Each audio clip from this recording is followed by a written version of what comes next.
Me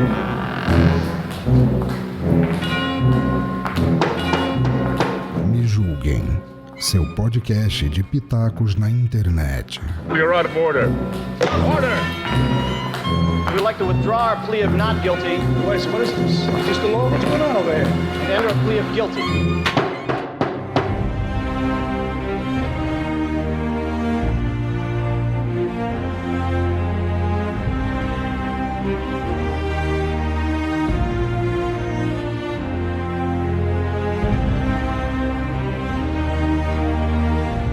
Olá, ouvintes do Me Julguem Podcast. Eu sou o Maverick, o editor do programa. Estou aqui para avisá-los que durante a gravação deste, houveram problemas com a internet da K. Borges. Com isso, o áudio dela ficou muito ruim. Mesmo assim, pela importância da participação de uma especialista, nós decidimos por usá-lo assim mesmo. Eu procurei deixá-lo o mais audível possível e espero que vocês gostem. Muito obrigado a todos e sigam agora com essas meninas maravilhosas. Olá, meus amores, tudo bem com vocês? Eu sou a Licamun, aqui do Me Julguem Podcast, um podcast acima de qualquer suspeita. E o tema de hoje, meus amores, é fibromialgia. Sim, nós vamos falar de fibromialgia e para isso nós trouxemos aqui uma bancada de peso. Sim, como não podia deixar, né, a minha colega de bancada, a nossa queridíssima Cristiane Navarro. Cristiane, apresente-se, por favor. Olá, pessoas lindas e maravilhosas, tudo bem com vocês? Bom dia, boa tarde, boa noite, dependendo do horário que vocês estejam ouvindo. Sim, eu roubei essa entrada do Garcia e da Vanora.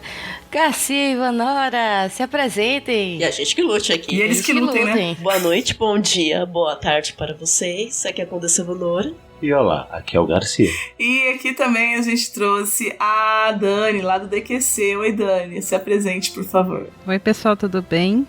Hoje o pessoal vai ficar um pouco assustado comigo falando sério. Com pouquíssimos episódios isso existe. Não, mas a gente tá aqui para surpreender. E a nossa consultora para assuntos de medicina, doutora K. Borges. Oi, K, se apresente, por favor. Olá, tudo bom com vocês? Bom dia, boa tarde, boa noite novamente. Elevada a 4? Não sei, perdi as contas. Não sou de exatas. Então, estou aqui para tentar somar, né, com um pouquinho que eu sei. Gente, primeiro, muito obrigada, sejam todos muito bem-vindos. Agora eu queria falar com nossos ouvintes, né? Lembrando, gente, que esse é um daqueles nossos temas mais sérios, então sempre procurem um especialista, tá? Não se esqueçam, não se diagnostiquem. Se você tiver, isso aqui é só um programa mais informativo, não tem a intenção de trazer dados oficiais, a gente faz uma pesquisa séria, procura sites confiáveis, artigos científicos, mas sempre procure um especialista. E um especialista que você olhe olhos nos olhos. Apesar da gente estar nesse momento de pandemia, ir ao médico, né, é sempre essa interação médico-paciente é importante. Se você tem como a gente fez lá no de direito, se você tem alguma dúvida, procure um advogado. Se você tiver uma questão a respeito, como a gente fez lá com o de autismo, procure um psicólogo, um psiquiatra. E aqui, procure um médico reumatologista, tá? Ele vai te examinar e, se necessário for, ele vai te encaminhar para outros especialistas também. Eu vou colocar, então, todos os nossos links que a gente utilizou para pesquisa no feed, para vocês poderem ler também. Eu vou fazer uma apresentação muito rápida do que é fibromialgia para vocês. Eu tirei lá do site da Sociedade Brasileira de Reumatologia, né, um artigo que define o que é a fibromialgia, que é a síndrome da fibromialgia, é uma síndrome clínica que se manifesta como dor no corpo todo, principalmente na musculatura. E junto com essa dor, a fibromialgia cursa com sintomas de fadiga, de sono não reparador e outros sintomas como alteração de memória, atenção, ansiedade, depressão e alterações intestinais. Uma pessoa com fibromialgia, ela apresenta grande sensibilidade ao toque e à compressão da musculatura pela pessoa que examina ou por outras pessoas. E ele é um problema bastante comum para quem se observa dentro dos consultórios de reumatologia, né? Cerca de 5% dos pacientes que vão a uma clínica médica acabam sendo diagnosticados, de 10 a 15% dos pacientes que chegam com consultório de reumatologia com esse tipo de reclamação, ele acaba sendo diagnosticado com a síndrome da fibromialgia. É importante vocês entenderem que a fibromialgia ela é uma dor crônica e ela é uma dor que ela não se estrutura você não percebe ela por exames, ela é feita por investigação e entrevista com o paciente. Por quê? Sendo então um diagnóstico clínico, né? Porque o que acontece? Eu vou usar aqui uma metáfora, né? O nosso corpo, ele tem a dor, né? Que que estoura para dizer que alguma coisa está errada na gente, como se fosse um alarme de incêndio. A pessoa com fibromialgia é como se ela tivesse com esse alarme de incêndio quebrado. Esse alarme estoura fora de hora, né? Não se sabe realmente como é que começa as questões da fibromialgia. O que a gente sabe é que geralmente as pessoas que apresentam essas crises, elas apresentam entre os 30 e 60 anos, mas existem casos de pessoas mais velhas e tem casos de crianças, adolescentes e até de bebês com fibromialgia. Uma das coisas que tem se percebido é que esse gatilho, né, que dá esse desregulamento no corpo, né, com a questão da dor, sempre depois de um trauma, de um grande estresse, de um problema, de uma doença, né, de um acidente e por aí vai. Mas existem casos também que não tem nenhum motivo aparente, né? Tem aqui também alguns estudos. A fibromialgia tem alguns critérios que são dor por mais de 3 meses em todo o corpo e a presença de pontos dolorosos na musculatura, 11 pontos de 18 que são pré-estabelecidos. É relevante ressaltar, gente, que existem estudos que questionam esse número de pontos, né? Eles dizem que deveria ser considerado com menos pontos de dor, não os pontos de dor, mas a dor crônica e não cessando sem motivo aparente no corpo. Ou seja, a pessoa não faz vários exames e você não encontra uma inflamação na musculatura, etc. Essa dor, ela tá no cérebro. Não quer dizer que é uma dor psicológica, é uma dor real, tá?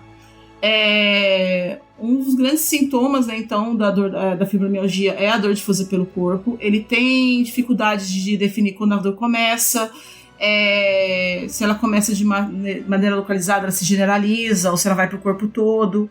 O paciente sente mais dor geralmente no final do dia, mas ele também pode ter mais também crises pela manhã. A dor pode ser sentida tanto nos ossos, ou na carne, ou nas articulações, de acordo com alguns relatos, né? Ela é uma dor que muitas vezes durante as crises ela se torna incapacitante para o paciente e não existe tratamento clínico que cure a fibromialgia. O que existe é tratamento para amenizar os sintomas dela. Lembrando sempre que se vocês tiverem alguma dúvida em relação a isso, procure sempre um especialista. E para começar, né, eu vou chamar as nossas pacientes para falar das suas experiências, né? Depois a gente chama a nossa especialista. Começando pela ordem alfabética, Dona Dani, por favor, você podia contar o seu relato pra gente? Bom, gente, eu tenho fibromialgia há aproximadamente aí quase 10 anos, uns 8 por aí. E como a Ali já leu aí, ela realmente, o fator... ela não é uma doença palpável, como a gente diria sobre as outras. Não existe um exame, não existe nada. Ela é clínica e a minha veio a partir de emocional, depois do meu segundo divórcio, que foi um casamento complicado, um divórcio complicado. Eu, na verdade, passei um bom tempo depois da separação me sentindo bem. Acho que aproximadamente uns 6 meses. Até eu começar, até que eu não sei, a gente pode até chamar assim de crise de depressão. Então eu caí numa depressão muito grande e a partir desse momento o meu corpo reagiu dessa forma, a ponto de eu ter sido internada. Eu fiquei internada por causa disso. As investigações levavam a crer que era lúpus, porque os meus sintomas eram todos de lúpus. Todos. Eu tive todos os sintomas da lúpus, exceto pelo exame clínico escrito positivo. E aí o médico começou a me tratar como lúpus e eu tomei o remédio errado por 2 anos. Foi muito bom, fez, nossa, muito bem para minha saúde. E aí quando eu finalmente consegui ter um convênio novamente e passei no convênio e refiz os exames, a médica constatou que não poderia ser lúpus, porque se fosse, eu já teria, nesse tempo que eu fiquei em tratamento, manifestado algumas outras coisas que eu não manifestei. E então a gente começou a fazer uma busca. Nisso, eu descobri que existe uma outra profissão chamada fisiatra. Ele também trata a fibromialgia. E como a minha reumatologista também estava um pouco perdida, eu procurei um fisiatra, fiz os exames com ele. E ele dá nesses pontos específicos que você está falando que tem, né, aquele limite e tal, eles dão uns choques na gente. O exame praticamente é isso. Então você vai para lá, ele vai colocar em alguns pontos o aparelhinho de choque, vai te dar choque, e eu não preciso nem falar para ele que eu tô com dor.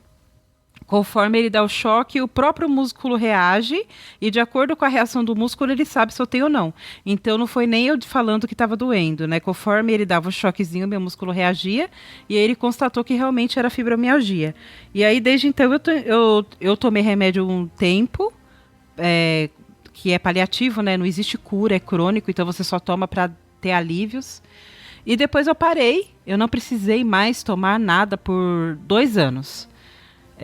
E foi assim, o momento mais difícil que eu passei foi aí, porque nesses 2 anos que eu fiquei sem um remédio, eu não sentia nada. E a sensação de não sentir nada sem precisar de uma muleta foi a coisa mais maravilhosa que eu já presenciei. Eu não sei as outras pessoas se eles ainda têm esse momento de crise, mas eu passei dessa parte da crise e eu conseguia fazer coisas que eu não fazia antes, como, por exemplo, varrer a casa. Eu fiquei anos da minha vida sem conseguir varrer a minha casa e sem morrer de dor depois. E agora eu varro a casa, eu limpo, eu moro sozinha, eu faço tudo e eu não sinto mais como antigamente. Só que agora eu retornei o tratamento porque a minha fibromialgia está dando sinais de retorno. Então, antes que vire crônico a ponto de eu cair numa crise, de precisar ser internada, eu já procurei o médico antecipadamente para a gente voltar ao tratamento, porque eu fiquei muito tempo sem tomar o remédio. Mas, basicamente, resumo, é isso daí, fora as dores, né? As dores são incapacitantes. Eu realmente não conseguia andar. Na época que eu cheguei a ficar hospitalizada, eu precisava de ajuda até para colocar roupa. Calça, camiseta, eu não conseguia me mexer, porque conforme eu mexia o braço ou a perna, eu sentia uma dor absurda, eu só ficava deitada. Eu fiquei mais ou menos 1 mês deitada, como se eu tivesse sofrido um acidente. E depois foi amenizando, né? Conforme foi passando o tempo, esse problema foi dando uma amenizada. Certo. E durante esse período que você falou que foi o início do tratamento, você não sabia ainda que esse problema era fibromialgia, é isso que eu entendi? Não, eu nunca tinha ouvido nem falar sobre isso, então eu não cogitei, né? Nunca cheguei a cogitar. Eu desde nova, sei lá, com uns 15 anos, eu fui diagnosticada com tendinite nos 4 membros. Então eu tinha nos 2 braços e nas 2 pernas. Só que na época, isso tem muitos anos, né? Então, a gente achou normal. Tanto eu como a minha mãe. O médico mesmo não chegou a comentar nada. A gente achou normal. Uma pessoa de 15 anos que não fazia nenhum tipo de esporte, nada pesado, né? Nada que exigisse alguma coisa e ter dor nos 4 membros, sabe? Ninguém questionou isso na época. E, na verdade, se eu tivesse, acho que desde essa época, começado a investigar, talvez eu tivesse descoberto antes que eu poderia ter, pelo menos, ser propício, alguma coisa do tipo. Poderia até, sei lá, ter prevenido algo assim, né? Mas não aconteceu. Então, conforme foi passando os anos, isso foi se acumulando, a minha tendinite piorou muito. Eu sentia muitas dores e o lugar que eu mais sinto dor, que é mais atingido, são os braços e as pernas e a cabeça. Que a gente tem músculos, né, na cabeça e eu sinto dor e não é dor de cabeça. Eu acho que quem tá aí, que tem fibromialgia, sabe do que eu tô falando. A gente sente dor, a gente sabe que não é dor de cabeça, como a gente sente aquela enxaqueca, uma dor de cabeça. Não é. A gente sabe que é da fibromialgia porque ela dói em lugares específicos. É muito estranho. Entendi. Pegando esse gancho, você tem esse tipo de sintoma também quando você tem as suas crises, Vanora? Então, os meus sintomas, eles costumam variar em relação a tempo do que aconteceu comigo na semana. Então, se não é sempre que eu vou ter o mesmo ciclo de sintomas. Quando eu comecei a apresentar os primeiros sinais mesmo de fibromialgia, eu era muito nova, eu tinha 12 anos. Apesar de eu sempre ter vivido num lar com uma mãe anestesista, isso é um lugar onde eu sempre estava sob constante tensão, a partir dos 12 anos, quando eu tive uma infecção de garganta muito séria e eu fiquei internada, quando eu voltei eu comecei a apresentar sintomas de desmaios. Eram os mais frequentes e podia ser em qualquer lugar, sala de aula, na rua. E começando a investigar, porque eu era uma menina muito jovem e não tinha por que estar acontecendo tudo isso, acharam que era hipoglicemia, que também é um diagnóstico muito comum de você passar para quem é fibromiálgico. Essas sensações de desmaio que às vezes acontece é que como os seus nervos eles não funcionam bem, você costuma ter um descompasso às vezes no nervo vago e isso faz você apagar. Uhum. Então isso também entra na parte do diagnóstico, mas não é todo mundo que tem esse tipo de sintomas. Com o passar dos anos, como eu sempre tive muitas dores ao redor do corpo e eu sempre fiz atividade física, ginástica olímpica, dança, eu sempre achei que era tudo normal, que era assim que o corpo funcionava, que dor era normal, que, sei lá, você faz exercício, é meio raro você transpirar, você não precisa transpirar quando você faz exercício. Só que foi passando os anos e as dores foram aumentando e ficando piores. A minha família, no geral, achava que era frescura, porque eu não tinha idade para ter esse tipo de dor que pessoas velhas tinham, de ter que bater as pernas na parede de noite para você conseguir dormir, porque a dor que você sente quando eu golpeava a minha perna na parede era menor do que a dor que eu tava sentindo na perna, que eu não sabia o que era. Até que um belo dia, nisso eu já tava com meus 20 e poucos anos, fazendo workshop no Rio de Janeiro, eu travei. Eu não conseguia dançar, tive uma dor no ciático que eu nunca imaginei que eu fosse ter. Tive que vir mais cedo para São Paulo, reagendar a passagem de avião, passei no ortopedista e ele falou o seguinte: olha, pelos sintomas que eu tô vendo, você não lesionou nada, toma esse remédio aqui. Se esse remédio fizer sua dor passar, vai no reumatologista. E passou realmente, e foi o que eu fiz. Chegando lá, eu fiz esse diagnóstico de pontos, que é uma prática que a gente costuma sempre questionar um pouco, porque depende também da sensibilidade do médico. Esses pontos de dor, se você pegar o médico Joselito e apertar com força, mesmo que você não tenha fibromialgia, você vai sentir dor. Então, assim, é um exame válido, mas depende de quem tá te avaliando. Uhum. E me diagnosticou com fibromialgia.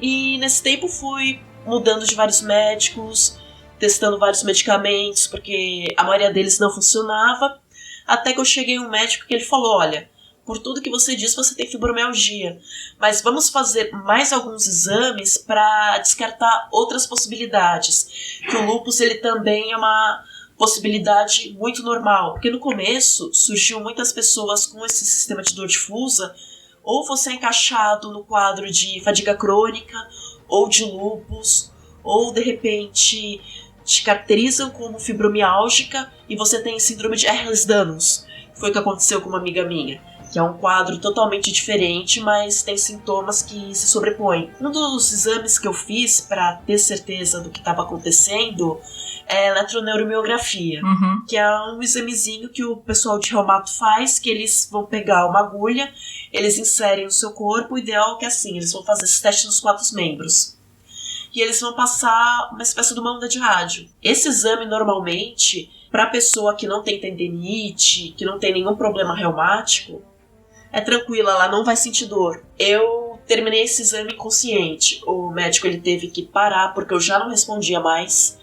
Eu cheguei a fazer em 1,5 membros. O Garcia estava comigo, chegou uma hora que eu nem chorava mais, eu não reagi, ele teve que parar porque eu simplesmente apaguei. Eu não lembro de uns 15 minutos dessa consulta. Uhum. Um outro exame que a gente fez, ele é um exame que ele é feito com uma máquina fotográfica chamada FLIR. Essa máquina, ela registra campos de temperatura, que seria a termometria.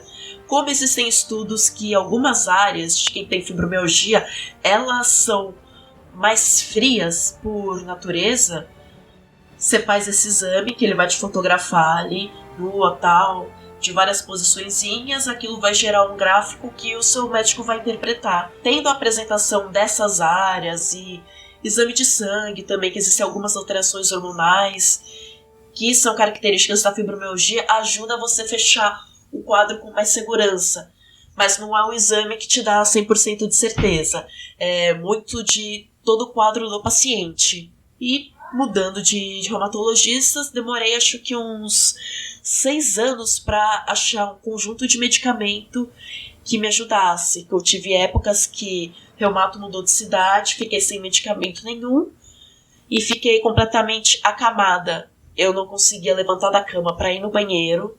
Eu precisava da ajuda do Garcia, eu não conseguia tomar banho sozinho. Eu não conseguia mais usar sutiã e nem roupas muito apertadas, porque a pressão do tecido da pele, para mim, era uma dor insuportável. Fora todo o quadro que eu já tinha de depressão e de ansiedade generalizada, que acaba se agravando com as dores que você sente. Que essa dor difusa, ela quer dizer que ela caminha pelo corpo. Então você começa com uma dor no pé, daí, sei lá, 15 minutos ela passou pro ombro esquerdo. Sem motivo nenhum, você não fez nada, você simplesmente só acordou. E eu passei a ter muita dificuldade para acordar. A medicação que a gente toma varia de paciente para paciente, a dosagem e o tipo de medicamento que faz a recaptação de serotonina. Que é o que acontece, a gente tenta fazer um paliativo para, olha, eu vou dar aqui mais serotonina pro seu corpo para falar, olha, sistema nervoso, tá tudo bem, tudo não tá doendo tanto. Isso ajuda você a conseguir levantar da cama, porque às vezes a dor é tão grande que você não consegue dar start no corpo. Você acorda e você não consegue se mexer. Você tem medicamentos que eles são receitados também para pessoas que têm crises de epilepsias e outros tipos de doenças, que eles ajudam a você conseguir relaxar o corpo para dormir. Entendi. Porque é muito normal a gente ter síndrome das pernas inquietas, então a gente fica se mexendo a noite inteira e como a gente tem muita dor, o corpo não relaxa. Então a gente não entra no ciclo do sono REM e por conseguinte a gente não se recupera e no dia seguinte levanta pior e isso vai virando uma bola de neve. O que funcionou para mim foi essa... E o que funciona pelos estudos mesmo para a maioria dos pacientes é um tratamento multidisciplinar, onde você vai tomar remédios de acordo com o seu quadro, você vai passar por um acompanhamento psicológico, porque é como você viver constantemente numa zona de guerra, você viver com uma dor crônica, que ela não vai passar, que ela não tem cura.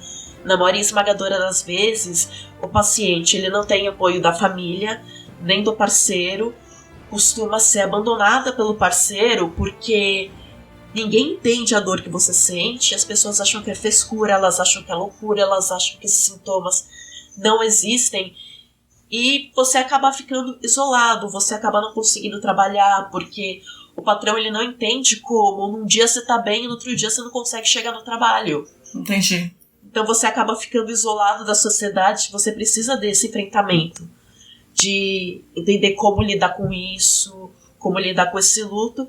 E a prática de atividade aeróbica leve, pelo menos 20 minutos, 2 vezes por semana, porque isso vai aumentar a sua resistência à dor, a você conseguir se mexer, porque quanto mais você ficar parado, mais rigidez muscular você vai ter, menos movimento e menos autonomia.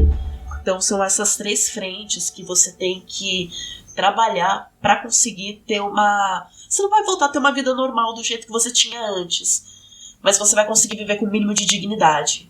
Uma pergunta que eu tenho pra cá a respeito disso existe então, pelo que a gente ouviu do depoimento da Dani e pelo depoimento da Condessa Vanora, existe então assim, dentro dos casos de fibromialgia, você vai ter casos mais incapacitantes e outros menos incapacitantes, ou talvez episódios em que você tem a ocorrência da doença ou a não ocorrência da doença, ou a pessoa que tem a fibromialgia, ela vai ter essa dor sempre, ou ela só simplesmente aprende a conviver com isso?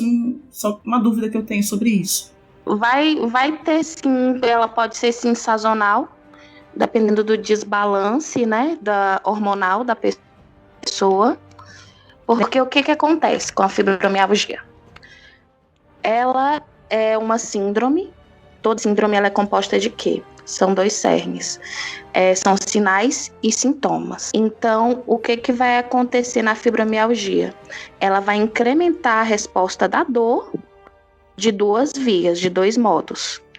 Ela vai aumentar a sensibilidade, vai dar uma hiperalgesia para o paciente, e ela também vai fazer o aumento da resposta dos estímulos, né? O que não deveria causar dor, vai causar dor. Igual a Condessa Vanori estava falando. Teve um tempo que eu não conseguia vestir roupa, porque isso me doía. Não era para ela sentir dor, mas aumentou a resposta a um estímulo não devido. Aí, o que ela pode fazer? Ela pode derivar de transtornos do centro neuroendócrino. Ela deriva dali do centro neuroendócrino, que ela vai ter tanto o estímulo nervoso aumentado para sentir a dor, em momentos que não deveria se sentir, e também vai fazer alteração no ânimo, no sono e em tudo, praticamente em tudo, porque ela vai desbalancear totalmente o centro neuroendócrino da pessoa. Como é que isso vai acontecer? Os pacientes com a síndrome de fibromialgia, eles, com muita frequência, quase sempre, eles vão apresentar uma baixa de serotonina, uma baixa de GH, que é o hormônio do crescimento, e uma baixa de cortisol. Aí vocês me perguntam, para que diabos que serve isso? Quando a serotonina está desregulada, o que acontece? A serotonina é um hormônio que ela é reguladora do sono e também ela é reguladora do humor. Ela é os divertidamente da cabeça da gente. Ela vai regular a ansiedade, a depressão. E com esse hormônio desbalanceado, baixo, ele pode até provocar ataques de pânico na pessoa. Ela é um neurotransmissor. E o que o neurotransmissor ele faz? Ele comunica as células nervosas uma com a outra. E se esse divertidamente não tá legal, você também, seu ânimo, e não vai estar legal. Aí também desequilibra, abaixa o GH, que é o hormônio do crescimento, que ele não funciona só para a gente crescer. Ele também funciona em todo o ciclo, por exemplo, na mulher, ele entra no ciclo menstrual, enfim, no ciclo hormonal. Também vai baixar o cortisol. O cortisol, ele anda ali de mãozinha dada com a corticosterona. E o que é esse hormônio? Esses 2 hormônios, esse casalzinho, ele vai te dar aquele boom para você despertar. Você vai receber a luz do sol e ele que vai te dar aquele ânimo para você despertar. E durante a manhã ele é alto e ele vai decrescendo no passar do dia, que é aí onde a serotonina e a melatonina vai começar a agir e você vai sentir sono no final do dia e você vai se sentir desperto no começo do dia. Isso é o tal do ciclo circadiano. Uma parte dele, pelo menos, né? E todos esses hormônios num paciente com síndrome de fibromialgia vão estar baixo. E também vai ter uma substância P. Essa substância, ela vai estar muito alta no líquido cefalorraquídeo. Lá aquele líquidozinho que tira na punção lombar. O que essa substância ela vai fazer? Ela é uma regular. Ela é regulada pela serotonina. Se a serotonina está baixa, consequentemente, não vai ter ninguém para regular a substância P. É como se tivesse uma greve de baderneiro, mas só que não tem ali a polícia. Então, a substância P, ela vai estar, a Deus dará, e ela vai fazer o que ela quiser. E como ela vai estar ali no líquido cefalorraquídeo, o que tem no líquido cefalorraquídeo que ele lubrifica? São os nervos. Ela é uma neuroreguladora, por assim dizer. E o que ela faz? Ela vai facilitar os processos inflamatórios, ela vai facilitar o vômito, vai facilitar a ansiedade, vai facilitar com que você sinta mais dor, vai facilitar a sua nocicepção. E essa substância T, ela se encontra em todo o sistema nervoso do seu corpo, tanto no central quanto no periférico. Ela é um neuromodulador. O que é um neuromodulador? É como se ele fosse o cabo óptico dos seus nervos. Ele vai tornar toda a sensação que você tiver nos seus nervos mais eficiente e mais ampliada. Então, com todos esses desbalances de todos esses hormônios, é isso que vai causar a dor em pessoas que têm a síndrome da fibromialgia. E, consequentemente, também, como a serotonina está desregulada, o cortisol está desregulado, a pessoa não vai conseguir dormir, não vai ter o sono reparador, aí, pela própria falta da reparação do sono, a falta dos hormônios, que são essenciais para o humor e essenciais para a regulação de todo o seu centro neuroendócrino, aí causa todos os sintomas já ditos. É como se o seu corpo tivesse entrado em curto-circuito. Você tem alguma pergunta, Cris? Tenho.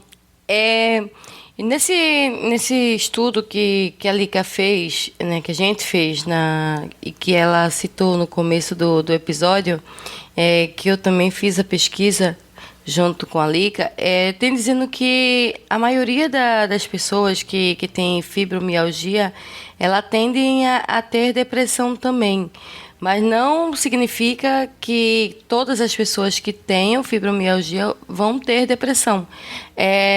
Alguma de vocês duas, o Dani ou a Condessa Vanora, tiveram esse problema de depressão junto com a fibromialgia? Sim, no caso eu sempre tive ansiedade, né? Síndrome de ansiedade generalizada, TAG, e depressão. Ela melhorou muito a partir do momento que eu comecei a tomar medicação.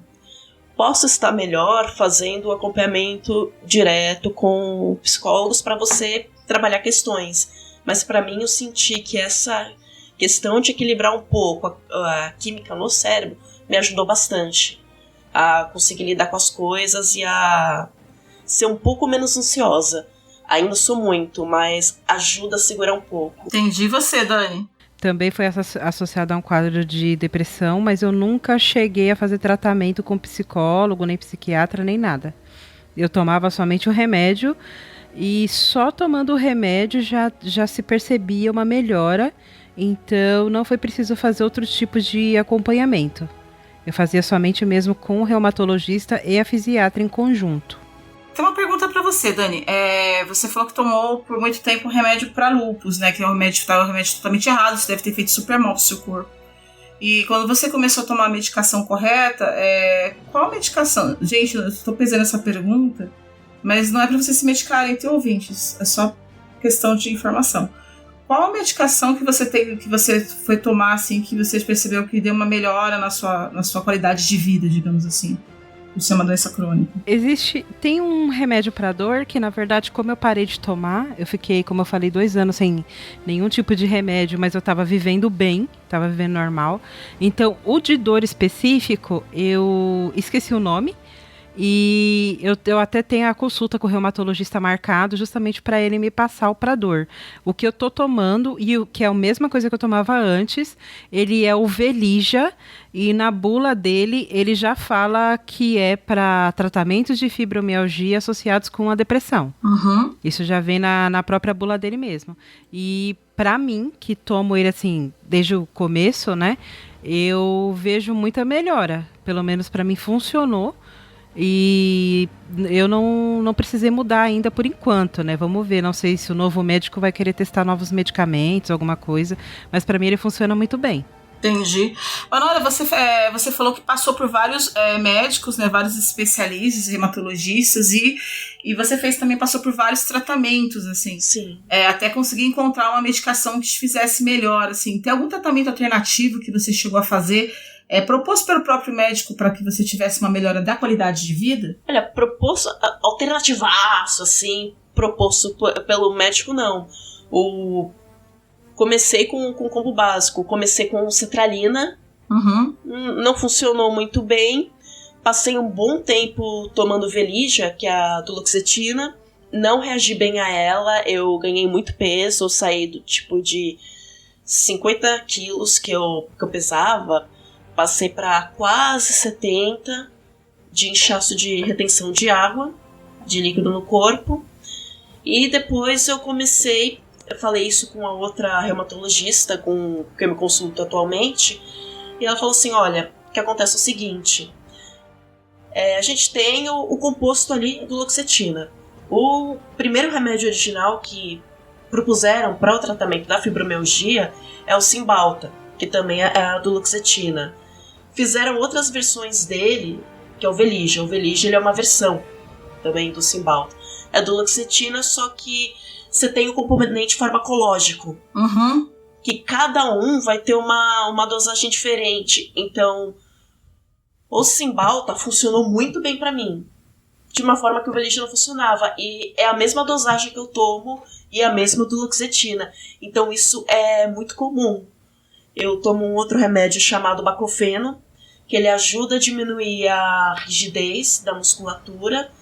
E pra noite, para eu conseguir descansar e ter menos movimentação das pernas, é o Lírica, que o nome científico dele mesmo é a pregabalina. Que esse é o kit, assim, tipo, vamos tomar todos os dias pra funcionar. Quando tem períodos de crise, períodos de dor, um dos primeiros remédios que eu comecei a tomar é o oxicodona, que era o Oxycontin. Entendi. Pra quem não conhece muito bem o que é esse opioide, ele é o priminho do Vicodin que o Dr. House comia que nem balinha. Só que tem um problema. A oxicodona, ela até funciona bem, só que a longo prazo você pode ficar viciado 2. Então o perigo de você ter uma superdosagem é muito complicado.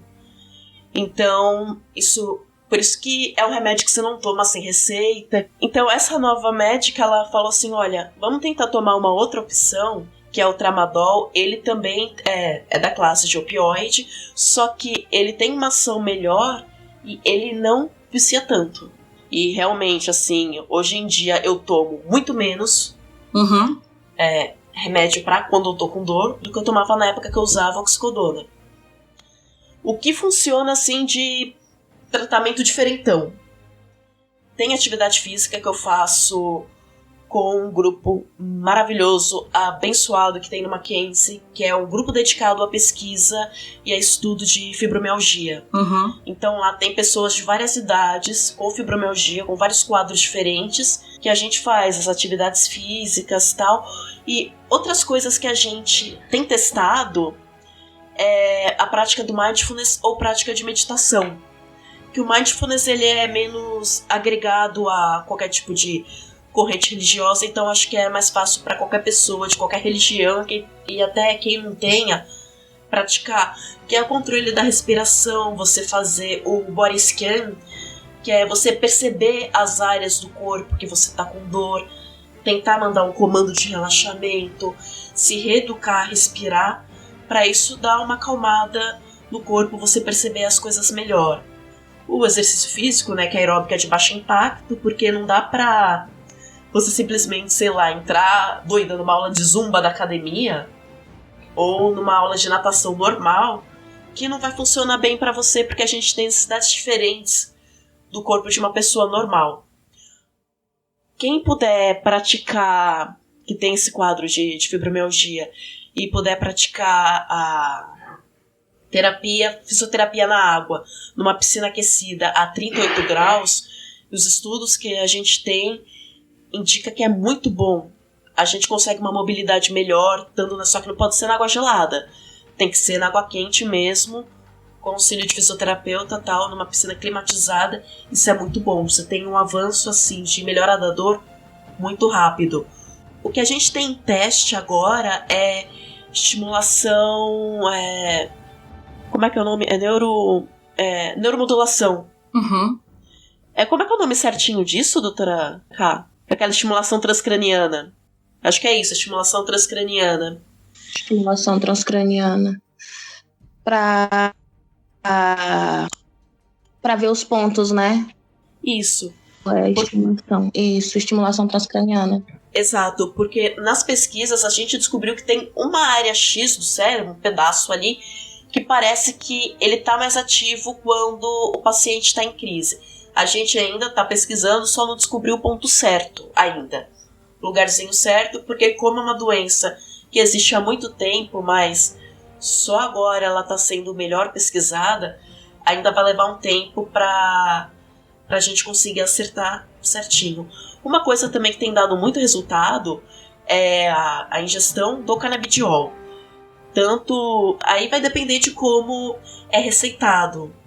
Pode ser de uso tópico na pele, como creme, pode ser via comprimido ou via gotas. Só que um detalhe muito importante, gente, tá? Pra quem quer tentar fazer esse processo do canabidiol, tem que seguir as instruções certinhas do Ministério da Saúde. Você tem um protocolo que tem que ser feito para você poder fazer esse pedido de importação. Você tem que entrar com um pedido junto ao seu médico, juntamente com o pessoal do Ministério da Saúde, para eles aprovarem, fazer uma triagem, ver como é que vai fazer, para você conseguir importar. E sempre que você tiver, é muito importante isso, tá? Sempre que se você conseguir o canabidiol, você vai fazer uso. Você tem que carregar o resto da vida a receita de que você faz o uso do canabidiol para dor, porque tem para vários casos clínicos, para Parkinson, para autismo, para outros tipos de doença, ele também ajuda. Ô Vanora, só desculpa interromper, mas o canabidiol, para quem não sabe, seria o quê? Tem composto de quê? Ah, verdade. O canabidiol, ele é um composto, um componente dentro da cannabis da maconha. Entenda que, tipo, você vai consumir aquilo, você não vai ficar doidão. Não é a parte do THC que dá o barato nas pessoas. É a outra parte que proporciona um viés de relaxamento. Porque o que acontece? Algumas pesquisas que foram feitas viram que essa parte desse componente do canabidiol, ele provoca uma modulação diferente no cérebro que ajuda a fazer essa recaptação de serotonina melhor, a relaxar, que é um efeito que a gente usa também com os antidepressivos. E assim, você tem que andar junto, só para concluir, você tem que andar sempre andar junto com a receita, porque como esse tipo de substância ele é controlado aqui no Brasil, não é legal você ter um porte sem justificativa de qualquer produto derivado de cannabis. Então, por isso, você sempre, como paciente, vai ter que andar junto com a receita. Interessante que esses derivados, né, da maconha. Sim. Derivado da maconha, ele tem uma aplicação para várias doenças, né? Pro TDA, pro próprio... Pra demência, Parkinson, Epilepsia, né? convulsão, epilepsia, exato. Câncer. E cada um é uma parte diferente, né? É uma substância diferente derivada da maconha, né? Isso. Agora eu queria ouvir do Garcia o outro lado de quem cuida. Isso. Que pra quem não sabe, o Garcia, ele é esposo da Condessa Vanora. E eu queria saber o outro lado, como é conviver vendo, né, quem a gente ama, passar por toda essa situação e meio, eu não sei como é que eu posso falar, mas meio que se sentir impotente e não poder fazer nada além daquilo que está ao nosso alcance. Então, Cris, é complicado porque no primeiro momento você não sabe exatamente o que está acontecendo. Você sabe que a pessoa está muito ruim, mas você não sabe o que exatamente está acontecendo. E aí você vai procurar, tem tratamento, e tem exame, né, que infelizmente é Brasil, né? E é tudo muito caro, então, e a gente vai lutando ali junto com a pessoa e tal, mas você passa uns perreios, do tipo, eu já tive que fazer CPR na mão na hora, sabe, fazer, tem um nome mais educado no Brasil. Reanimação, cardiopulmonar. Doutora K, ajuda a gente. Como é que é o nome correto? RCP. Então, a gente fazer RCP nela, tem dia que é o mais comum, que é do tipo, você vê a pessoa chorando na cama porque ela não tá com vontade de ir no banheiro, ela não consegue ir no banheiro. Aí você tem que levar a pessoa no colo, tem que dar banho, ou às vezes a pessoa, como ela tem uma qualidade de sono muito ruim, você não sabe exatamente se ela tá tendo algum problema, ou se está tudo bem, ela só está se mexendo de noite. Então você passa com uma qualidade de sono muito ruim também, porque você dorme melhor da pessoa e você não sabe o que está acontecendo.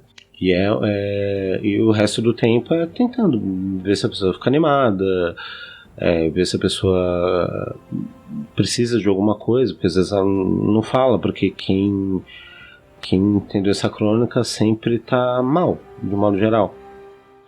E a pessoa meio que se acostuma com aquilo, e você tem que dar uma animada na pessoa para fazer as coisas dela, né, ainda mais que é artista e tal. E eu peguei exatamente nesse momento que, tipo assim, você tava dançando e, sei lá, você acabava de dançar, você ia pro banheiro e com uma audição muito boa, você via que a pessoa tá muito mal, aí voltava, alguém dava meio copo de açúcar. Tipo, não, é assim mesmo, sei lá, tem poucocemia, é assim mesmo, não tá nada estranho. E você entender que tá alguma coisa errada ali, tá, começar a conversar com a pessoa e ver que tem um monte de coisa errada, ou ver que a pessoa que, tipo assim, você dá um aperto de mão, não é nem forte, é só dar um aperto de mão firme, e a pessoa dá aquela piscada no olho, tipo, nossa, até isso dói. E você aprender a lidar com uma pessoa que tem um corpo muito sensível. Isso não é nem questão que é uma questão clínica, que é associada à fibromialgia. É a questão da pessoa sentir uma dor constante e tá sempre muito, muito, muito, muito mal. E se aprender a lidar com essas questões no dia a dia, junto de uma pessoa que tem um quadro de ansiedade, que tem um quadro de abuso familiar e tal, e foi 8 anos muito difíceis. Verdade. Mas estão indo. Mas como é que você... Vocês estão juntos há 8 anos. Como é que você conseguiu identificar, assim, os momentos que ela estava bem, que a Condessa Fonora estava bem, e aqueles momentos que deu vamos dizer assim, aquela baixa, né? As crises de fibromialgia, das dores, da sensibilidade. Como é que você conseguiu, durante esses 8 anos que vocês estão juntos, como é que você conseguiu identificar? Então, é uma questão de prestar muita atenção, porque eu sei que ela vai estar ruim de manhã pela quantidade de vezes que ela mexe na cama entre 5 horas da madrugada até 6:30 da manhã. Eu consigo sentir, né, porque tipo assim, é mais ou menos a hora que eu acordo, tal, eu sei que hora que ela vai acordar e como ela vai acordar, prestando atenção e montando um quadro mental de como ela vai estar. É prestar muita atenção e não perder nenhum detalhe durante todos os dias, durante muitos anos. É basicamente um quadro meio perturbador ou maníaco, tal, mas é necessário porque eu sei exatamente o quanto ela tá fazendo e o tempo que ela tá, sei lá, eu sei que ela, dependendo do dia, se ela já não acordou muito bem, ela vai passar 3 horas costurando, eu sei que ela não vai conseguir tomar banho. Mas isso é hábito, é um hábito diário, é dedicação e saber quando a pessoa vai estar com fome, saber quando a pessoa vai precisar comer um pouco menos de carboidrato, porque carboidrato vai eventualmente aumentar um pouco da inflamação que ela tem nos nervos, na minha fáscia. E prestar atenção sempre. É um cuidado constante, 24 horas por dia, e eventualmente você precisa não dormir, porque você não sabe o quanto ela tá ruim e que ela vai precisar de alguma ajuda durante, sei lá, 2 horas da madrugada. Pro ouvinte tentar entender as escolhas que a pessoa com fibromialgia tem que fazer no dia a dia, uma moça dos Estados Unidos, ela criou uma analogia muito curiosa. é a teoria das colheres. Então, vamos supor que você acordou e você tem 5 colheres para usar no dia. Levantei da cama, você usou uma colher. Aí você tem que cuidar da casa e fazer almoço. Isso te levou 3 colheres. O que você vai fazer agora, no decorrer do dia, com essa última colher? Então você tem que sempre escolher o que você vai fazer. E a gente acaba ficando meio enclausurado em casa, porque sair é um transtorno. Porque vamos supor que eu vá sair um passeio de 1 hora no domingo. 3 dias antes, você já fica lá. Não, tem que me preparar, ficar bem quietinha, pra estar com bastante energia pra eu gastar mais colheres. Porque se você descansa, você reserva a colher. Só que, se num dia que você tinha 5 colheres, você usou só 2, essas 3 colheres, elas não passam pro próximo dia. Você começa do zero. E às vezes, sem motivo nenhum, você acordou sem nenhuma colher, e era no dia que você mais queria sair e encontrar as pessoas. Só que você não tem colher nenhuma. É mais ou menos assim que é o dia a dia de quem tem essa síndrome. Entendi. Dani, você trabalha, né? Sim, só que eu trabalho em escritório, né? Isso. Como é que você convive, assim, com essa dor que chega às vezes a ser incapacitante no seu dia a dia de trabalho e você não pode ficar faltando no serviço, você fica desempregada? Eu cheguei a ter uma crise de choro dentro do ônibus uma vez, porque uma pessoa passou e bateu o cotovelo nas minhas costas. Só que assim, se fosse uma pessoa normal, aquilo nem teria doído. Mas como eu estava num dia em que eu estava com um pouco de crise, então conforme ele passou assim e bateu nas minhas costas, para mim foi como se ele tivesse realmente me agredido para machucar. Como se tivesse me batido mesmo. Então eu acabei até chorando dentro do ônibus porque eu não aguentava de dor. Então tem dias em que a gente passa por essas situações, né? Igual eu estava comentando, às vezes um aperto de mão um pouco mais forte e aquilo já te acende a luzinha do nossa, tá me machucando. E para a pessoa, ela só tá agindo normal. Que a gente tem um problema muito grande das pessoas como as pessoas não entendem a fibromialgia, por não ser uma coisa visível para eles, porque se você quebra a perna, ele tá vendo gesso, né? Então, como eles não veem a fibromialgia, eles não entendem a sua dor. Eles acham que aquilo é um tipo de fingimento, um tipo de frescura. Então, a gente passa muito por isso, da pessoa ficar, nossa, mas o que dói, sabe? Nossa, mas por que dói? Você bateu? Você machucou? E é difícil de explicar essas coisas porque a pessoa nem sempre ela tá aberta para ouvir, ela só tá realmente querendo fazer uma crítica, né? Então eu acabava trabalhando assim com dor sem falar muito sobre isso. Eu não falava e com o tempo, infelizmente a gente acostuma e você sente dor e você não percebe mais que a dor tá ali. Você só vai perceber se você tocar. Então vamos supor, meu braço tá doendo e eu tô trabalhando normalmente. Só que se alguém tocar no meu braço, ele vai doer mais. Só que eu já tô trabalhando com ele doendo. Só que pra mim, que tô trabalhando com ele doendo, é normal. Entendeu? A pessoa que... só que quando você toca, você acaba ampliando aquela dor. Você tá mexendo no músculo, né? Aquele músculo já tá irritado e ele acaba piorando. E as pessoas não conseguem entender. Então o pessoal às vezes tinha muita brincadeira de apertar, chega assim... uma vez eu tive uma crise de choro no refeitório, porque o rapaz de um outro setor chegou, estava sentado almoçando lá, o refeitório servia comida interno, né? E ele chegou e brincou de encostar no ombro. Então ele veio por trás, colocou as 2 mãos no meu ombro e apertou. Mas não teve nenhum tipo de malícia, nenhuma maldade. Ele apertou até leve, como se fosse uma massagem. Mas doeu tanto que na hora a lágrima escorreu. Aí ele, nossa, mas eu não sabia, tal. Eu falei, não, tudo bem. Aí, só que assim, já acaba com o seu dia, né? Porque aquele local que você apertou, dificilmente ele vai parar de doer. Parece que quando você aciona o ponto, ele piora. Então, uma vez que você apertou ali, aí você ligou o botãozinho. Então, aquilo vai ficar o dia todo te importunando.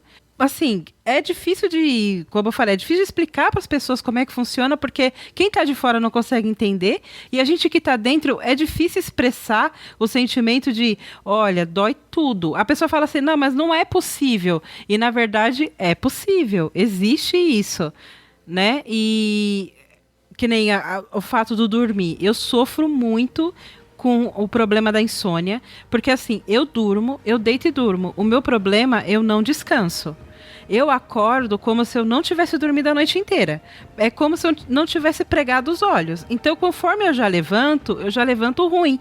Porque eu tô cansada, eu tô com estafa, né? Porque você não relaxou o músculo. E eu acordo durante a noite com dor. A dor me acorda, eu tô dormindo e eu acordo porque algum local tá doendo muito. E às vezes esse local nem é assim, vamos supor, tá doendo o braço, mas não é o braço que eu tô deitada em cima, eu não tô virada em cima daquele braço. É o outro braço. E eu acordo assim porque ele simplesmente começa a doer do nada. E aí você acorda como se fosse uma cãibra, vamos dizer assim, para ficar fácil. É como se tivesse uma cãibra. Você está dormindo e de repente você tem uma cãibra. É a mesma coisa. A gente acorda e você sente aquela dor naquele local sem você ter feito absolutamente nada. Você estava dormindo. Só que, na verdade, a gente estava dormindo, mas o nosso corpo, a nossa mente, ele estava trabalhando ali, né? Aquele músculo não estava parado, só que como a gente está dormindo, a gente não identifica que você está se mexendo, ou que você está balançando, né? Ou que você fez alguma coisa, fez uma virada um pouco mais brusca, porque você está dormindo. Só que quando você acorda, é horrível. Você já acorda assim no extremo da dor, querendo arrancar as pernas, os braços, tudo fora, porque você não cessa aquela dor. E para voltar a dormir é muito difícil, porque uma vez que foi acionada a dor não vai parar, simplesmente como um apertão, a gente aperta, daqui a pouco parou de doer. O nosso não, às vezes parece que quando você aperta, você aciona. Então ele vai ficar ali, dando aquela latejada, aquela fisgada mais tempo do que o normal. E é muito, muito complicado. E para trabalhar eu tenho essa dificuldade justamente por causa dessas coisas. A gente tem, por exemplo, a posição da cadeira é bastante incômoda, ficar sentado. Mas se você fica em pé, também é incômodo. A gente não aguenta ficar nem muito em pé, nem muito sentado. E no escritório você não tem opção de trabalhar em pé, né? Então, a gente tá ali sentado, mas se mexe, levanta, caminha um pouco, etc. Mas dói, você tá sentado. Eu mesma tô sentada e muitas vezes eu tô uma mão no mouse e a outra no joelho, ali apertando, fazendo alguns movimentos leves para dar uma relaxada no joelho, porque meu joelho começa a doer assim do nada, e aí eu tô trabalhando e apertando o local que tá doendo. Eu vou trabalhar, o meu ombro é um outro local que eu tô trabalhando, e com a outra mão eu vou fazendo a massagem no ombro para dar aquela relaxada, porque se ele fica tensionado, eu também não consigo trabalhar, porque ele começa a doer e parece que vai encolhendo, e chega uma hora que eu me sinto como... Teve aquele desenho do Senhor Incrível, que ele tá na mesa e tipo assim, a mesa do escritório dele é super pequenininha, ele é muito grandão. A gente chega uma hora que se sente o Senhor Incrível. Você tá sentado, a dor vai te fazendo encolher tanto, só que é o contrário. A sua mesa fica enorme e você se sente pequenininho, porque a gente vai se encolhendo de tanta dor, e quando você se vê, você tá torto, porque você foi se encolhendo pela dor, você vai encolhendo a coluna, você vai fechando o braço, você fecha a perna, quando você vê, você parece que vai virar, deitar naquela posição fetal de novo e se jogar no chão, assim, sabe? Uma frase que eu me identifico muito da internet é que uma vez uma pessoa escreveu assim que ela não consegue entender por que a gente não pode normalizar eu simplesmente estar assim, vamos supor, na fila do banco e eu simplesmente deitar no chão um pouquinho e ficar ali no chão deitadinho chorando. E a fibromialgia é mais ou menos isso. Você tá super bem com a galera conversando, às vezes te dá uma crise que tudo que você queria era deitar ali num cantinho e ficar ali uns minutinhos, só você e a sua dor, para você tentar se acalmar, para tentar dar aquela aliviada para ver se ela vai retrocedendo, sabe? E aí eu me identifico muito com essa frase, que eu falo, caramba, tem hora que dá vontade, cara, de deitar no chão, fechar os olhos, esquecer que tá acontecendo qualquer coisa e ficar ali, sabe, respirando, relaxando, para ver se a dor vai retrocedendo um pouco, vai voltando pro normal, vai saindo do desespero. É bem complicado. Entendi. Né, só deixa eu colocar um adendo. Pois não. Que é como eu explico para as pessoas, porque a gente vive num bairro de periferia, é tudo muito simples, e é óbvio que eventualmente alguém tem fibromialgia que ninguém entende. Né? O que eu explico é... Sabe quando você bate o cotovelo no lugar certinho? Que dói, que é só um inferno? Uhum. Então, quando você bateu no lugar certinho, é exatamente o nervo. Fibromialgia é acordar com essa dor no nervo dos pés à cabeça. Entendi. Todos os dias. Às vezes 24 horas, né, sem parar. É muito perturbador pensar que alguém tem que passar por isso. Sabe, sei lá, o que acontece. Mas é como eu explico. Nossa, gente, então assim, o que você recomenda nesse caso, cara, para as pessoas que convivem com isso? Além do que as meninas já falaram, que é a medicação, tratamento multidisciplinar, né? Enfim. Olha, o apoio da família, de alguém que está ao redor, também as consultas com psicólogo, com psiquiatra, você saber lidar mais com suas emoções, balancear mais, porque também é uma doença de cunho emocional, como já vimos, que eu expliquei lá sobre a serotonina e o cortisol, e tudo é pelo desbalance. É muito bom que também procure alternativas mais, como se diz, diferentonas, né? Já disseram, que é procurar um grupo de pessoas que tenham a mesma doença.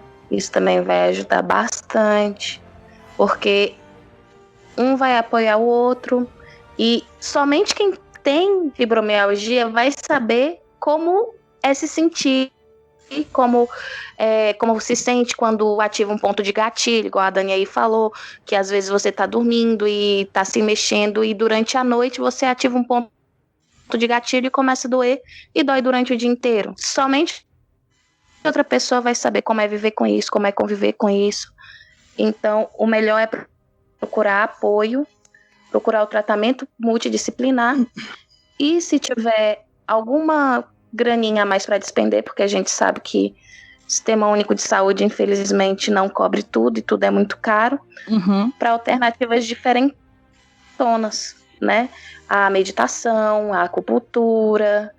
Quem conseguir fazer isso, né? Conseguir fazer a acupuntura, tiver com a tríade aí de medicação, que são os analgésicos opiáceos, os anticonvulsivantes e os antidepressivos em dia, que não tiver tido crise, tentar partir para uma acupuntura, fazer exercícios, porque se a pessoa ficar também muito parada, também vai ter crise.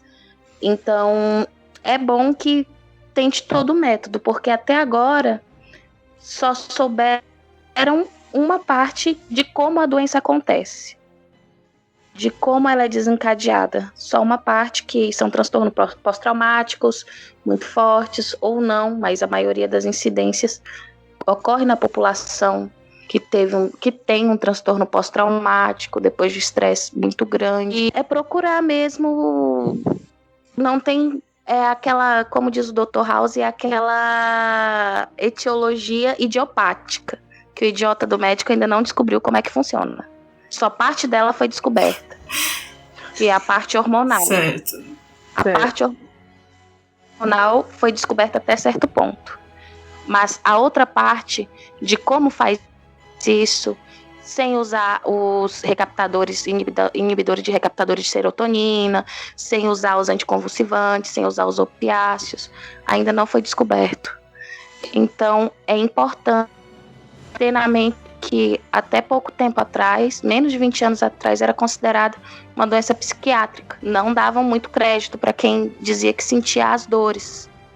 Porque, não, isso é fadiga crônica, isso é alguma outra coisa, isso é lúpus, isso é síndrome de Sjögren, isso é artrite, isso é sinovite, isso é todas as ites, mas, enfim, não englobava todos os sinais e os sintomas, né, da doença. Doutora, nesse ponto que você falou dos diagnósticos que eram tidos antigamente, isso me lembrou de uma das meninas que elas fazem tratamentos com a gente lá no Mackenzie, que na época dela, acho que uns 20 ou 30 anos atrás, quando ela começou a apresentar as dores, começou a apresentar localizadas. Então, vamos supor, ela estava com uma dor na bacia.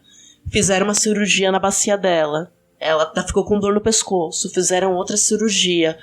Então, ela é uma pessoa que hoje em dia ela tem muito mais dores porque não trataram a fibromialgia dela no começo, acharam que era qualquer outra coisa, e ela fez mais de 10 cirurgias, e fazer procedimento cirúrgico para quem tem fibromialgia é muito complicado, porque você vai continuar sentindo as dores e vai maximizar o que você sente, por causa das dores pós-cirúrgicas. Nossa, mas eles abriram ela sem um foco, sem uma explicação? Só abriram ela assim. Uhum. Ai, não tem um tumor, não tinha nada. Sim.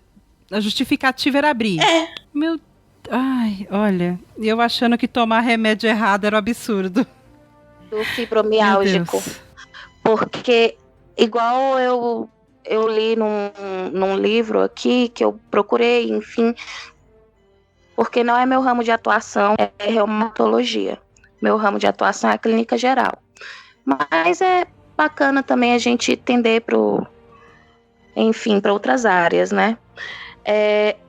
A fibromialgia, a síndrome de fibromialgia, ela só saiu do cunho psiquiátrico em 2003. Isso tem menos de 20 anos. É muito recente, né? É muito recente. Só foi caracterizada como síndrome, que é uma doença que tem sinais e sintomas, que tem, que tem uma lista de diagnóstico que não é somente de cunho psicológico, menos de 20 anos. Então, antes disso, imagino tanto de gente que já sofria com fibromialgia antes disso, e o que não foi feito com essas pessoas antes. E existe pessoas hoje que lutam na justiça pelo direito de poder se aposentar por causa da fibromialgia, justamente porque não existe possibilidade, porque tem algumas pessoas que têm uma gravidade diferente. Como eu falei, a minha não é tão grave, né? Até hoje ela foi bem controlada, mas tem gente que tem essa dificuldade e ele acaba sendo obrigado a trabalhar, só que ele não consegue trabalhar. Não é que é uma frescura, né? Realmente é sem condições quando você está em crise, dependendo do seu trabalho, do seu ofício, você ir trabalhar. E eles lutam por aposentadoria e o governo não reconhece a fibromialgia como sendo uma doença que necessite de uma aposentadoria, por exemplo, por doença, né? Ele não reconhece a fibromialgia até hoje. Existe ainda projetos a serem aprovados, mas até hoje nem o próprio governo reconhece a doença. Então, eu acho que esse é um ponto, né, que cabe até talvez uma parte 2 para a gente discutir, que é a questão de a gente militar mesmo e discutir algumas doenças, né? A gente já trouxe aqui o autismo, eu falei do TDA, a Tata Finoto tem lá o Tribo TDA, que faz um trabalho incrível para falar sobre isso. Também não era considerado doença, era considerado frescura até um tempo atrás, né? Eu sou portadora do TDA. E essa luta para conseguir que a gente seja reconhecido, né? As nossas comorbidades, síndromes, doenças sejam reconhecidas e sejam respeitadas. Acho que o grande caminho, então, que fica, acho que pro ouvinte, é tentar entender a dor do outro, né? De se colocar no caminho do outro e tentar entender que o outro é diferente de você e respeitar isso que ele sente ali, né? E tentar ficar do lado das pessoas que a gente convive em relação a isso. Gente, pra não apanhar do meu editor, que a gente já passou muito de uma hora, eu vou apanhar a violência doméstica. A violência doméstica com relação editor... Assédio trabalhista. Assédio trabalhista. Eu quero agradecer a vocês, né, essa oportunidade. Eu nem percebi o tempo passar. Vocês foram extremamente agradáveis em trazer essa informação pra gente. Eu agradeço muito, gente, a presença de todos vocês. E agora eu vou pedir para vocês deixarem o jabá de vocês, seguindo em ordem alfabética também. Dani, por favor. Bom, pessoal, vocês me encontram lá no desculpadqc.com.br, é o nosso site, e nas redes sociais, @desculpadqc, tanto no Twitter, como no Instagram, como no Facebook. E a gente tem também lá o grupo no Telegram, no t.me/desculpadqc. fiquem à vontade para entrar e conhecer a gente por lá. A gente também está em todas as plataformas, Spotify, Deezer, Castbox, onde vocês quiserem, a gente se encontra os nossos episódios lá. Muito obrigada demais pela sua presença, Dani. É sempre um prazer receber você aqui. Né? Você sabe que as portas aqui estão escancaradas para você vir sempre, né? Porque afinal... Obrigada a vocês pelo convite. Você tá aqui do ladinho, né? Porque eu falei assim, desculpa de que você tá aí desse lado, e do lado da Cris, né? Desculpa de que você tá aí também. Me julguem. Faz bem que... É vizinho de porta, né? Não é brincadeira, é vizinho... Não tem nem porta ali, Exato. Né? Nada divide. Eu quero agradecer também a presença da Cássia, por favor, pode falar suas redes sociais. Bem... Eu me encontro maiormente no grupo do Telegram, grupo do Me Julguem, dos Pensadores Loucos, enfim, tudo quanto é grupo de podcast e ouvinte, eu estarei lá. E Twitter eu uso mais pra ver fofoca, mas me procura lá. Me sigam só no Twitter, não na rua, porque isso é assustador. Se tiver algum ouvinte boliviano, não siga a Cá Borges, por favor. Ai, gente. A Cá é nossa ouvinte. E se você que é ouvinte também quiser gravar com a gente, só conversar com a gente, tá? Que aqui a gente tem um critério muito específico para gravar, é só conversar. E se você tiver alguma especificidade a gente descobrir, a gente vai fazer o que a gente fez com a Cá e com outras pessoas. A gente arrasta você pra cá também. Então cuidado ao falar com a gente e dar informações que talvez possa ser usada contra você no futuro. Cá, só pra... É porque deu uma cortada no áudio e aí a gente não conseguiu ouvir a tua arroba do... Rede social. Isso. @Caborges25. O mundo quer sua arroba. Eu quero agradecer o Garcia Vanora demais e pedir para, por favor, vocês deixarem as redes sociais de vocês e fazerem o jabá de vocês. Pode começar? Por favor. Sim. Vocês me acham como Zero Humano, tanto no Instagram como no Twitter, que é a maior lista do meu bairro. De todas as indicações dos melhores podcasts que eu encontrei. Olha aí. Tá certo. Agora eu tô me sentindo. Ui! Você tá se sentindo, imagine eu. Nossa, eu tô aqui assim jogando cabelo, falando... Por favor. Não é isso não, isso é coronavírus. Eu queria agradecer muito a sua presença, Garcia. Você sabe que você é um querido, né? Já de muitos carnavais. E você também, Vanora, você, por favor, faça sua despedida, deixe seu jabá e suas redes sociais pra gente. Quero agradecer muito pelo convite, me senti muito honrada e obrigada por vocês darem visibilidade a uma parcela da galera de doenças raras invisíveis que o público geral não conhece. Bom, eu sou a Condessa Vanora, vocês podem me encontrar lá dentro do Teatro Escuro do Pensador Louco com o podcast Cavaleiros de Merda, onde a gente discute coisas assombrosas que acontecem no mundo, teorias conspiratórias, a verdade e tudo mais. Pelas internets, se você bater Contas Vanora, você me acha. Também me acha pela @MarastoneArts, no Instagram, no Twitter e nas redes que importam. Todas elas do Xerá. Oi, pode falar. Não, pode falar, sim, claro. É que você não disse o nome do seu programa que você encontra lá dentro do Pensador. Ó, pra você ver, né? Distração é foda. Eu adoro o programa. Então, por favor, fale. Vocês me encontram no podcast Cavaleiros de Merda. Que é maravilhoso, sabe? Onde a gente procura quem quer saber a verdade melhor do mundo. Se você quiser conhecer a verdade, se você quiser conhecer a luz, é lá que você vai. E gostaria de aproveitar só para deixar um ganchinho que logo mais vai pintar nos seus agregadores. Eu vou mandar pra Lica o link. Tem mais um podcast que eu tô fazendo, que esse é mais de cunho pessoal, chamado Centelha, que é sobre discussões de arte no geral. Ai, que gracinha. É um papo que eu quero ter com as pessoas, assim, pra distribuir um pouco do conhecimento que eu acumulei durante esses anos. E vai ser Ele é bem diferente da proposta dos Cavaleiros de Merda, tá? É lugar onde uma conversa mais ABNT de artista mesmo. Aí queria deixar o convite. Gente, só pra dizer uma coisa pra vocês, a Vanora é uma puta de uma artista, assim. Ela é maravilhosa. Ela dança, ela pinta, ela borda. Literalmente, ela pinta, borda. Costura. Agora, o Garcia também tem seus dotes, né? Pelas fotos ele cozinha aquela coisa. Né? Sim, excelente cozinheiro. É o Masterchef do grupo. A gente até sabe que a gente arranca. Então, gente, mas eu preciso manter essa pessoa, a doentinha, mas ela gosta de comer. Quem não gosta de comer, na verdade? Gente, muito obrigada pela presença de vocês.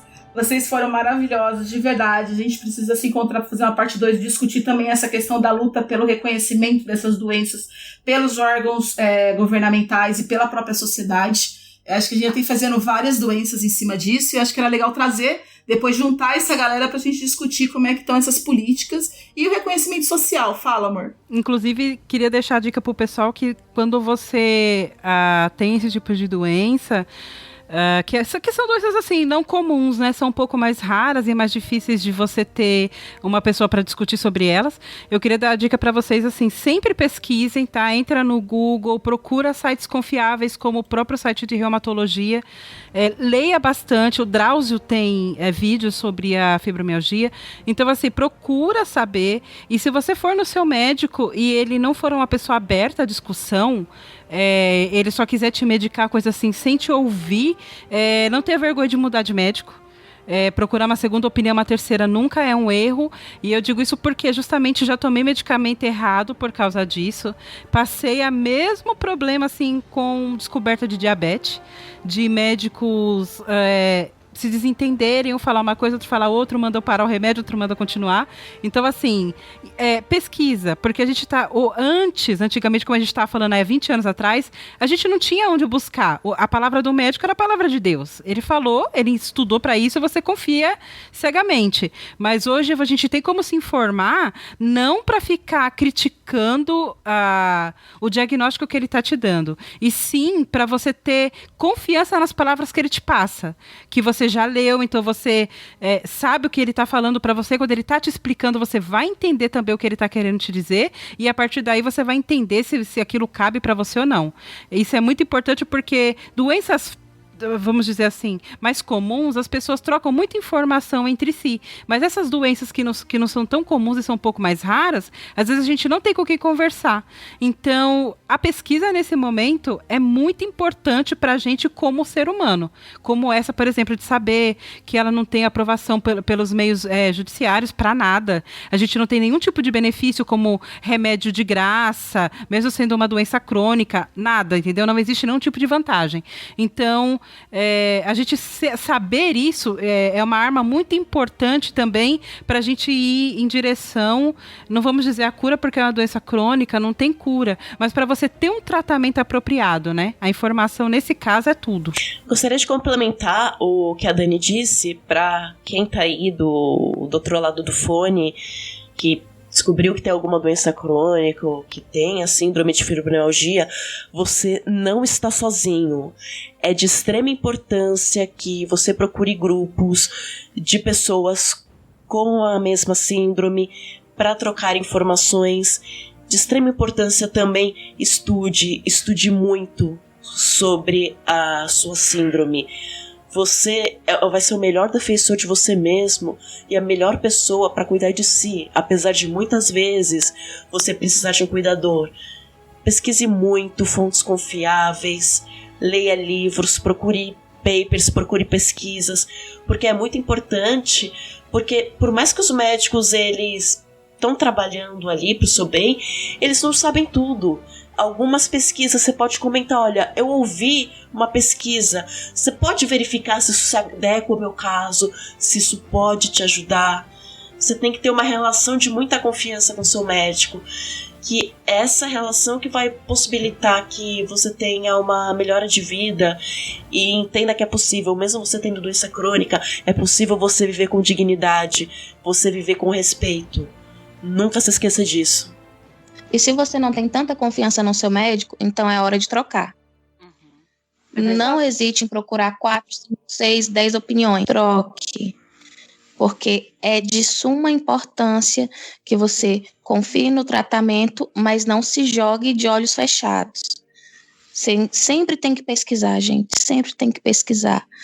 Estudou muito, estudamos pra caramba, mas a gente não sabe de tudo. E é com esse conselho maravilhoso da Cá que eu agora vou me despedir. Dica que você não me chamou, ia se despedir sem mim. Não, Vana, agora, Cris. Não esqueci de você não, tranquila. Eu te amo. Eu também te amo. Cris, por favor, fala suas nossas redes sociais e se despeça. Nosso Twitter é @julguem-me, né? E Facebook e Instagram é @mejulguempodcast. O nosso e-mail é mejulguempodcast@gmail.com. Temos agora o nosso site, porque estamos enxeridas. É mejulguempodcast.com. É nacional, tá?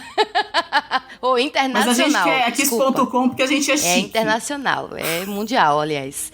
E uau. Temos também o nosso grupo no Telegram, né? Que aí já teve ouvintes nossos que pediram para gravar com a gente. Vamos embora, que é o @miju.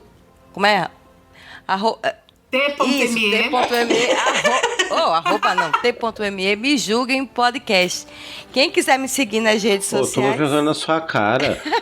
Vai lá no Telegram, coloca lá @me julguem, acha. Tá vendo? Obrigada, Garcia. Isso mesmo, defende a Cris. Isso. E aí temos também o meu Instagram. Quem quiser me seguir lá é cristianeb.navarro. E é isso aí. Queria agradecer mais uma vez a todas vocês, né? A Cá por ter disponibilizado o tempo dela e comprado vários milhares de dados móveis para estar gravando com a gente. A Dani do DQC, é uma honra de ter você aqui novamente, né? Já é da casa. A Vanora é a primeira vez que está vindo, mas vai voltar sempre, que a gente vai estar sempre chamando, nem se preocupe. O Garcia também vai estar sempre de volta aqui com a gente. Eu que agradeço, minha linda. E aí eu vou passar agora para Lica para ela fazer o encerramento, sua linda. Pra mim! Deus, mostra seus olhos. Gente, vocês me encontram lá no Twitter como @baricamun com K. O Instagram eu caguei pra ele, eu cansei de usar aquilo, porque só tem foto de gato e comida e peitos. Peitorais e bunda, né? Sempre uma bunda com uma mensagem bíblica embaixo, assim. Então eu desisti daquela rede social. Eu tô lá, mas eu não vejo quase. Mas o que eu gosto mesmo é de uma boa treta no Twitter. Um beijo pra vocês. A gente se vê na semana que vem. Vai ter uma parte 2 gente. aí com a gente. Por isso que tô encerrando. Com certeza. Beijo, gente. Tchau. Tchau. Um beijo. Tchau. Este programa é uma edição de Hype Productions.